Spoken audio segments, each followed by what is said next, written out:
तो आज की वीडियो में हम देखेंगे क्लास 10 के एक्सरसाइज 12.2 ठोस आकृतियों के पृष्ठीय क्षेत्रफल और आयतन चैप्टर से क्वेश्चन नंबर 11 से लेके 5 क्वेश्चन देखेंगे एक वीडियो में। बहुत ही प्यारे तरीके से समझेंगे, बहुत ही अच्छे तरीके से समझेंगे। अगर आप आए हो चैनल पे पहली बार तो चैनल को सब्सक्राइब कर लेना और साथ में बेल आइकन प्रेस करके अपने प्यारे दोस्तों को जरूर शेयर कर देना। तो चलिए आज का अपना वीडियो शुरू करते हैं। देखिए 11 नंबर क्वेश्चन कहते हैं 14 सेंटीमीटर भुजा वाले एक घन से एक बड़ा सा गोला काट लिया गया है तो उस गोले का आयतन बताना है। एक घन है 14 सेंटीमीटर भुजा वाला, 14 सेंटीमीटर किनारा वाला। तो वो क्या होता है, घन में सभी किनारा इसका आपस में बराबर होता है।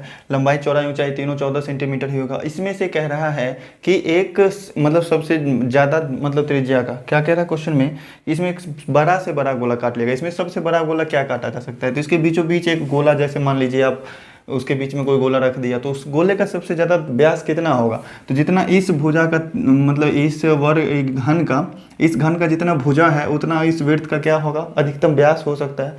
सबसे ज़्यादा इसके लास्ट छोर तक ही जाएगा, उसके बाहर तो नहीं जाना है, घन के बाहर तो नहीं जाना। उसके अंदर सबसे ज़्यादा जो होगा, सबसे बड़ा वृत्त, सबसे बड़ा गोला जो निकलेगा उसका अधिकतम व्यास होगा 14 सेंटीमीटर। तो इसका त्रिज्या कितना हो जाएगा, 7 सेंटीमीटर गोले का।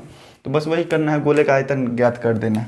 तो गोले का त्रिज्या कितना हो जाएगा, 60 सेंटीमीटर। तो इस गोले का आयतन बताना है आपको। तो गोले का आयतन बराबर क्या होता है, गोले का आयतन होता है 4/3 pi R cube. 4/3 pi R cube, small R माने हैं तो स्मॉल आर का क्यूब हो जाएगा।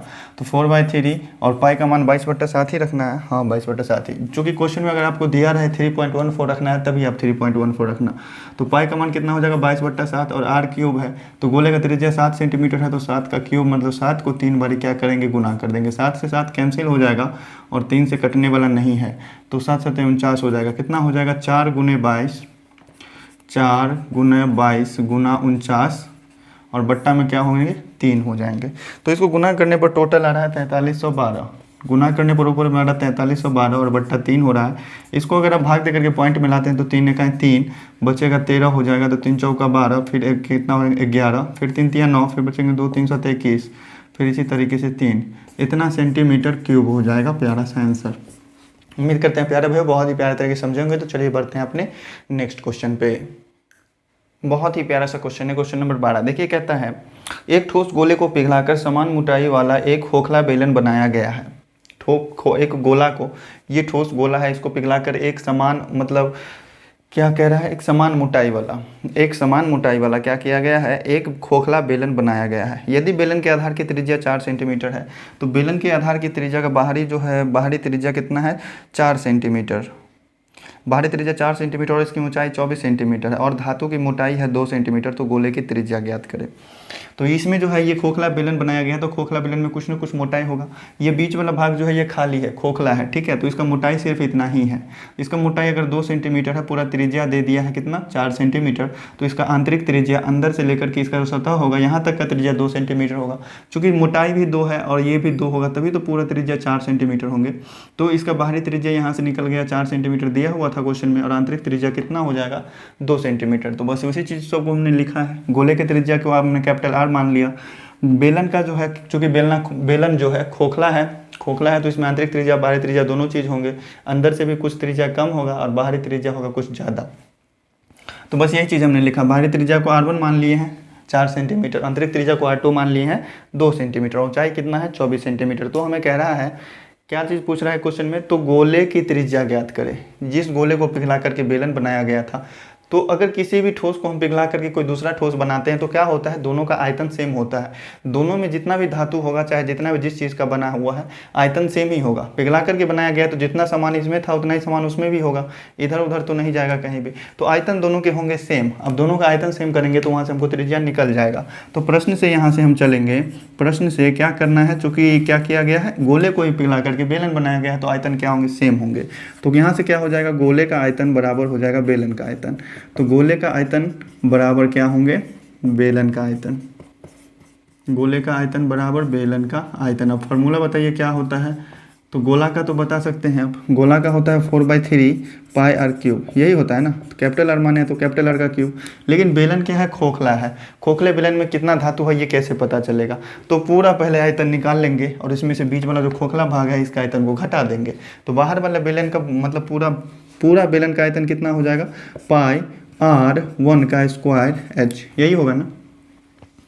क्योंकि बाहरी त्रिज्या हमने माना है R1, तो पाई R1 स्क्वायर एच होगा। उसमें से घटाएंगे कौन सा, तो बीच वाले बेलन का, मतलब पाई R2 का स्क्वायर एच।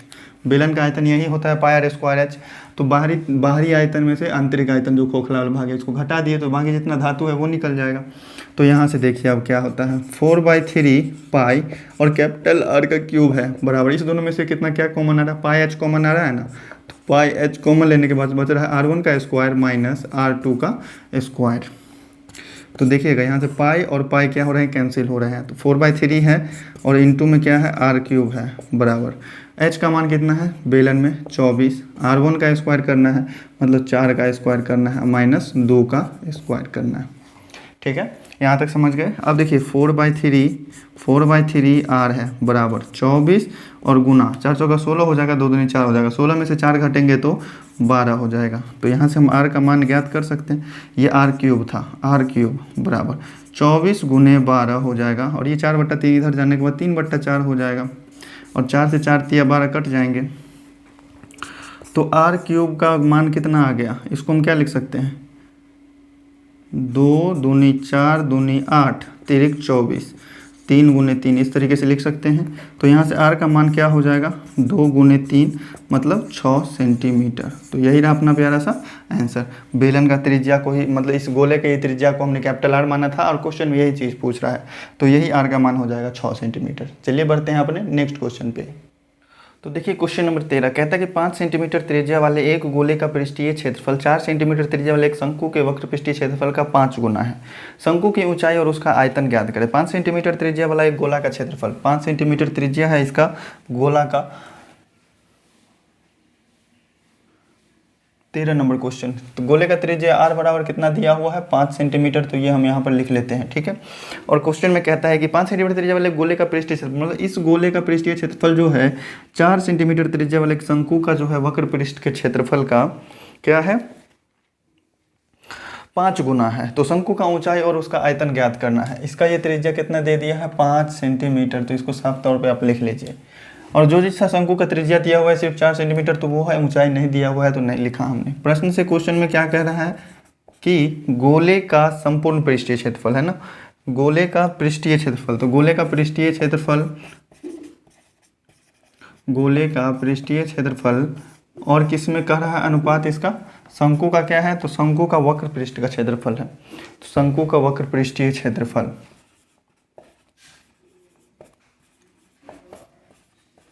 शंकु का वक्र पृष्ठीय क्षेत्रफल। देखिए कौन किसका 5 गुना है, 5 सेंटीमीटर त्रिज्या वाले गोले का संपूर्ण पृष्ठ का क्षेत्रफल जो है इस 4 सेंटीमीटर त्रिज्या वाले शंकु के वक्र पृष्ठ का 5 गुना है। मतलब ये है 5 गुना, ये है बड़ा, मतलब इस शंकु के वक्र पृष्ठ को अगर हम 5 से गुना कर देते हैं तो ये दोनों क्या होगा, बराबर हो जाएगा। ये गोला का जो आयतन है शंकु के आयतन का 5 गुना है, मतलब 5 गुना बड़ा है। बराबर करने के लिए हमको इसको 5 से गुना करना होगा, तो ये दोनों आपस में हो जाएगा बराबर। इसीलिए हमने शंकु के वक्र पृष्ठ को 5 से गुना कर दिया। अब देखिए गोले का पृष्ठीय क्षेत्रफल क्या होता है, गोले का पृष्ठीय क्षेत्रफल होता है 4 पाई आर स्क्वायर, लेकिन गोले का त्रिज्या हमने माना है कैपिटल आर, तो यहाँ पे हम कैपिटल आर का यूज करेंगे। और शंकु का वक्र पृष्ठीय क्षेत्रफल क्या होता है, तो शंकु का वक्र पृष्ठीय क्षेत्रफल होता है पाई आर एल। तो शंकु का त्रिज्या हमने स्मॉल आर ही माना है, तो स्मॉल आर ही रहने देंगे। तो देखिएगा यहाँ से पाई का मान 22/7 ही होगा, यहाँ भी 22/7 ही होगा, कैंसिल हो गए। अब यहाँ से बच रहा है 4 गुने आर स्क्वायर बच रहा है, आर का मान कितना है 5, तो ये हो जाएंगे 5 का स्क्वायर बराबर 5 गुना। अब ये स्मॉल आर मतलब इस शंकु का त्रिज्या कितना है 4 और एल, ठीक है। तो यहाँ से हमको किस चीज़ का मान निकलेगा, एल का मान निकलेगा। तो एल बराबर क्या हो जाएगा, 4 गुना 25, 5 का स्क्वायर है तो 25 हो जाएगा, बट्टा 5 चौका 20 हो जाएगा। चाहे आप इसको 4 गुने 5 भी लिख सकते हैं, 4 गुना 5, 4 से 4 कटेंगे, 5 से 5 से 25 कटेगा। तो यहाँ से हमको क्या निकल गया, एल का मान निकल गया 5। मतलब एल क्या होता है, शंकु का तिर्यक ऊंचाई होता है, तिरछी ऊंचाई होता है। ये वाला जो भुजा है इसका लंबाई निकल गया। अगर हम इस समकोण त्रिभुज में ध्यान देंगे तो समकोण त्रिभुज का कर्ण हमको पता चल गया, ठीक है। आधार हमको पता है तो हम ऊंचाई मालूम कर सकते हैं। ऊंचाई क्यों मालूम करेंगे, क्योंकि इसमें एक और चीज़ कह रहा है, शंकु का ऊंचाई निकालना है पहले, और क्या निकालना है, और उसका आयतन भी ज्ञात करना है। तो शंकु के आयतन का फॉर्मूला क्या होता है, 1/3 पाई आर स्क्वायर एच। तो उसके लिए हमको एच का मान चाहिए। तो यहाँ से हम क्या करेंगे, अब शंकु का ऊंचाई h बराबर क्या हो जाएगा, शंकु का ऊंचाई h बराबर हो जाएगा √अंडर L² - R², यही होगा। समकोण त्रिभुज में अगर ध्यान देंगे आप तो √अंडर करने से माइनस आधार² हो जाएगा लंब बराबर। तो L² कितना है, L का मान है 5 तो हो जाएगा 5 का स्क्वायर और त्रिज्या है 4 तो ये हो जाएगा 4 का स्क्वायर। मतलब क्या आया 25 - 16 ये आ गया √9 वैल्यू हो जाएगा 3। ऊंचाई का मान आ गया 3। पहला क्वेश्चन का आंसर तो हमको निकल गया। अब क्या निकालना है, शंकु का आयतन निकालना है। तो शंकु का आयतन बराबर क्या हो जाएगा, शंकु का आयतन बराबर 1/3 पाई r² h। तो क्या हो जाएंगे 1/3 गुने 22/7 और r² है, r का मान कितना है 4 × 4 और त्रिज्या ऊंचाई कितना निकला है तो 3। तो देखिएगा ये 3 से 3 कैंसिल हो गए, अब कोई कैंसिल होने वाला नहीं है। तो 22 को हम अगर 16 से गुना करते हैं, 22 को अगर हम 16 से गुना करेंगे तो ये आ जाएगा 352 और बट्टा 7 हो जाएगा। अब इसको आप इसको पूर्णांक में लाना चाहें तो 7 × 35 होगा, 0.2/7 हो जाएगा। इतना क्या हो जाएंगे, सेंटीमीटर है तो सेंटीमीटर क्यूब हो जाएगा। उम्मीद करते हैं समझ गए होंगे। तो चलिए नोट कर लीजिए, फिर बढ़ते हैं अपने नेक्स्ट क्वेश्चन पे। देखिए 14 नंबर क्वेश्चन में कहता है कि एक आयताकार बर्तन जिसकी बीमारी 20 सेंटीमीटर × 16 सेंटीमीटर × 11 सेंटीमीटर है पानी से पूर्णतः भरा हुआ है। तो इस तरह का कोई अगर आपको क्वेश्चन में दे देता है 20 × 16 × 11 तो 3 बीमा दिया हुआ है। इसमें लंबाई चौड़ाई ऊंचाई किसमें होते हैं, घन और घनाभ में होते हैं और तीनों अलग अलग है, इसका मतलब ये घनाभ होगा। तो आपको समझ लेना यहाँ पर तो घनाभ का फिगर हमने बना लिया। इसमें लंबाई 20 सेंटीमीटर, चौड़ाई 16 सेंटीमीटर और ऊंचाई 11 सेंटीमीटर है। पूर्णतः पानी से भरा हुआ है और इसमें इस पानी को 4 सेंटीमीटर त्रिज्या वाले एक शंक्वाकार बर्तन में डाल दिया गया है। यदि शंक्वाकार बर्तन पूर्णतः भरा हुआ हो तो इसकी ऊंचाई ज्ञात करें। तो क्या हुआ, मतलब इस घनाभाकार फिगर में जितना पानी हटा उसको हमने एक शंक्वाकार बर्तन में डाल दिया जिसका त्रिज्या 4 सेंटीमीटर है। अब ये अगर पूरा तरह से भर गया है तो इस शंकु का ऊंचाई हमको बताना है, ऊंचाई ही नहीं निकालना है। हाँ तो इसकी ऊंचाई ज्ञात करें, ऊंचाई ही ज्ञात करना है। तो क्या होगा, दोनों में पानी बिल्कुल पूरी तरह से हट गया, मतलब दोनों का आयतन क्या है, सेम है। तो चलिए दोनों का आयतन हम सेम करते हैं। प्रश्न से क्या हो जाएगा, घनाभ का आयतन बराबर हो जाएगा शंकु का आयतन, यही ना होगा। प्रश्न से घनाभ का आयतन बराबर शंकु का आयतन, घनाभ का आयतन किसके बराबर हो गया, शंकु के आयतन के बराबर। तो घनाभ का आयतन क्या होता है, फॉर्मूला LBH होता है, लंबाई गुने चौड़ाई गुने ऊंचाई। और शंकु का आयतन क्या होता है, तो 1/3 पाई r²h ये होता है। तो देखिएगा यहाँ से लंबाई चौड़ाई ऊंचाई हमको पता है कितना है, तो 20 सेंटीमीटर है, 16 सेंटीमीटर है, 11 सेंटीमीटर है। और आयतन इसका आयतन क्या हो जाएगा 1/3, पाई का मान 22/7, त्रिज्या है 4 सेंटीमीटर तो 4 × 4 हो जाएगा। ऊंचाई हमको नहीं पता है, ऊंचाई हमें निकालना है तो h को ऐसे ही रहने देते हैं, ठीक है। तो चलिए हम डायरेक्ट से h का मान निकालेंगे तो क्या हो जाएगा 20 × 16 × 11 रहेगा और इधर जो भी ऊपर में है उसको आप बट्टा में भेज दो इधर। तो क्या हो जाएगा नीचे में 22 × 4 × 4 और जो भी नीचे में है सो ऊपर में चला जाएगा 3 × 7, ठीक है। डायरेक्ट से इस तरीके से करना है। चूँकि h का मान निकाल लेते इस सभी को इधर ले जाएंगे तो गुना वाला सब भाग में चला जाएगा और भाग वाला सब गुना में आ जाएगा। तो पलट दिए तो देखते हैं अब यहाँ से क्या क्या कैंसिल होता है। तो 4 से 4 चौका 16 कैंसिल हो जाएगा और 4 से ये कैंसिल हो जाएगा, ठीक है।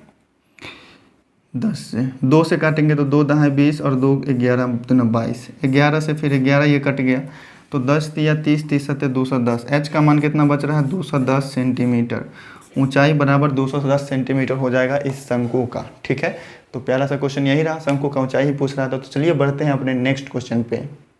तो देखिए प्यारे भाई 15 नंबर क्वेश्चन, एक धातु के गोले का पृष्ठीय क्षेत्रफल 1256 वर्ग सेंटीमीटर दे दिया है। ये गोला है, इसका त्रिज्या हमने कैपिटल R माना और इसका पृष्ठीय क्षेत्रफल संपूर्ण पृष्ठीय क्षेत्रफल दे दिया है 1256 सेंटीमीटर स्क्वायर। तो ये हमने लिख दिया। अब देखिए क्वेश्चन में कहता क्या है, क्वेश्चन में कहता है कि इसको पिघला करके 2.5 सेंटीमीटर त्रिज्या और 8 सेंटीमीटर ऊंचाई वाले शंकु में बदला गया है। तो ज्ञात करें कि ठोस गोले की त्रिज्या और शंकुओं की संख्या, ठीक है। तो ठोस गोले का त्रिज्या ज्ञात करना है और शंकुओं की संख्या ज्ञात करना है कि इस गोले का अगर आयतन 12 मतलब आयतन नहीं संपूर्ण पृष्ठीय क्षेत्रफल 1256 सेंटीमीटर स्क्वायर है तो इसी को पिघला करके एक शंकु बनाया गया जिसका माप दे दिया है। तो कितने शंकु बनाए जा सकते हैं ये ज्ञात करना है। तो पहले तो आपको क्या क्या ज्ञात करना है, इस गोले का त्रिज्या, ठीक है। तो चूंकि पृष्ठीय क्षेत्रफल दे दिया 1256 सेंटीमीटर स्क्वायर तो गोले का पृष्ठीय क्षेत्रफल फॉर्मूला क्या होता है 4 पाई r², ठीक है। लेकिन गोले का त्रिज्या हमने कैपिटल R माना है तो कैपिटल R² हो जाएगा बराबर 1256 हो जाएंगे, ठीक है। तो यहाँ से क्या हो जाएगा 4 गुने पाई का मान अगर 22/7 रखते हैं तो बचता है इधर आर स्क्वायर बराबर 1256। तो यहाँ से आर स्क्वायर बराबर क्या हो जाएगा 1256, और इधर जो भाग में है सो गुना में चल जाएगा, उधर गुना 7 हो जाएंगे और जो गुना में है वो भाग में चला आएगा, तो हो जाएगा 4 गुने 22। ठीक है, अगर 4 से इसको कैंसिल करते हैं तो 4 तिया 12, 4 एकाई 4, 4 चौका 16, कैंसिल हो रहा है ये 314। ठीक है, देखते हैं कितने से कैंसिल किया गया। चलिए जितना से हो रहा है कैंसिल करते चलते हैं। 11 से काटते हैं तो 11 इकाई 11 नहीं, तो चलिए 4 से 4 सत्ते 28, 4 सत्ते 28, फिर बचेगा 3। चलिए 2 से ही काटते हैं, 2 दूनी 4 और 2 इकाई 2, 2 पंचे 10 और 2 सत्ते 14, 157 से कटा। अब कितने से कटेगा तो 22 से 22 को 11 इकाई 11 नहीं कटेगा।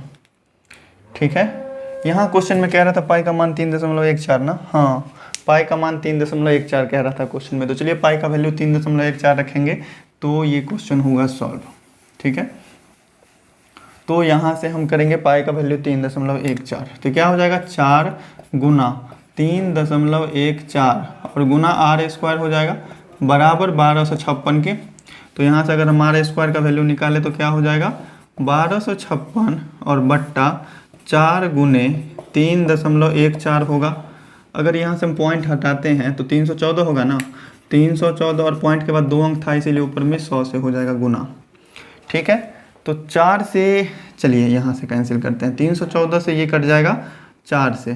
ठीक है, और 4 से 4 कैंसिल हो जाएगा, तो आर स्क्वायर बराबर कितना आ गया 100 सेंटीमीटर स्क्वायर, इसीलिए आर बराबर कितना हो जाएगा 10 सेंटीमीटर।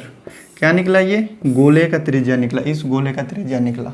अब क्या कह रहा था, इसी को पिघला करके ये बनाया गया है, तो इसका आयतन जितना होगा हमको संख्या ज्ञात करना है ना, तो इसका आयतन बट्टा इसका आयतन जो होगा वो संख्या हो जाएगा। ठीक है, तो यहाँ पर हम क्या करेंगे, शंकुओं की संख्या ज्ञात करना है। शंकुओं की संख्या बराबर क्या हो जाएगा, शंकुओं की संख्या बराबर हो जाएगा, सबसे मतलब इस गोले को पिघलाकर बनाया गया है, तो गोले का आयतन जो भी होगा उसमें हम शंकु के आयतन से भाग दे देंगे तो हमें शंकुओं की संख्या पता चल जाएगा।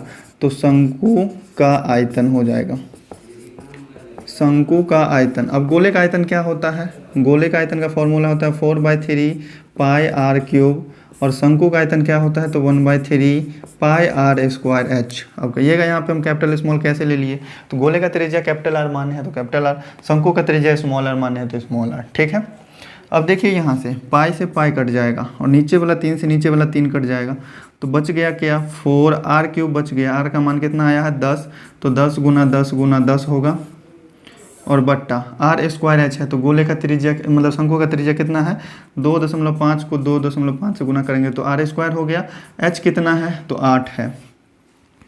अब इसी को करना है सॉल्व। ठीक है, इसी को करना है सॉल्व, क्या होगा 4 गुने 10 गुने 10।